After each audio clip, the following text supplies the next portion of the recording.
প্রায় ৪০ বছর দীর্ঘ বিরতির পর আবারও ইরানে সরাসরি অস্ত্র পাঠানো শুরু করল চীন। ইসরায়েল যুক্তরাষ্ট্রের সঙ্গে যখন ইরানের সম্পর্ক তলানিতে, ঠিক তখনই ইরানে অস্ত্র সরবরাহ শুরু করেছে চীন, যা নতুন মোড় নিচ্ছে বিশ্ব রাজনীতিতে। অন্যদিকে চীন ইরানের এই সখ্যতায় চিন্তার ভাঁজ দেখা দিয়েছে নেতানিয়াহুর কপালে, সেই সাথে মার্কিন প্রশাসনেও। গোয়েন্দা তথ্যের এক প্রতিবেদনে যুক্তরাষ্ট্র ভিত্তিক সংবাদ মাধ্যম জানিয়েছে, সম্প্রতি ইরানে সারফেস 2 এয়ার ক্ষেপণাস্ত্র ও ব্যাটারি পাঠিয়েছে বেইজিং এবং তেহরান সেই পাঠানো চালান ইতিমধ্যেই গ্রহণ করেছে।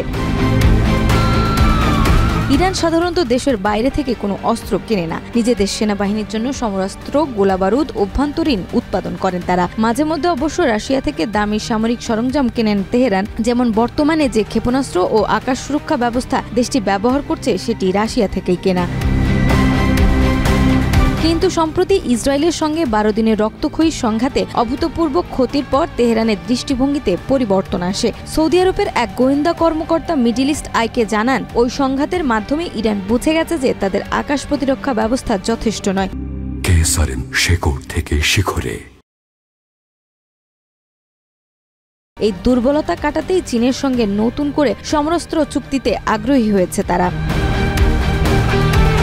যদিও এই অস্ত্র চালানে ঠিক কতটা ক্ষেপণাস্ত্র বা ব্যাটারি ছিল তা এখনও নিশ্চিত নয়, তবে গোয়েন্দারা বলছে ইসরায়েলের সঙ্গে সাম্প্রতিক ওই সংঘাতের পরই এই প্রথম ইরান বাইরের কোনো দেশ থেকে বড় পরিসরে অস্ত্র সংগ্রহ করল। ইরান ইসরায়েলের সংঘাত চলাকালীন সময়েও চীন কৌশলগত ভূমিকা নেননি, তবে সদ্য অস্ত্র সরবরাহের মধ্য দিয়ে দুই দেশের সম্পর্ক যে কৌশলগত মিত্রতায় রূপ নিচ্ছে তা বলাই যায়। নাজমা, মাই টিভি।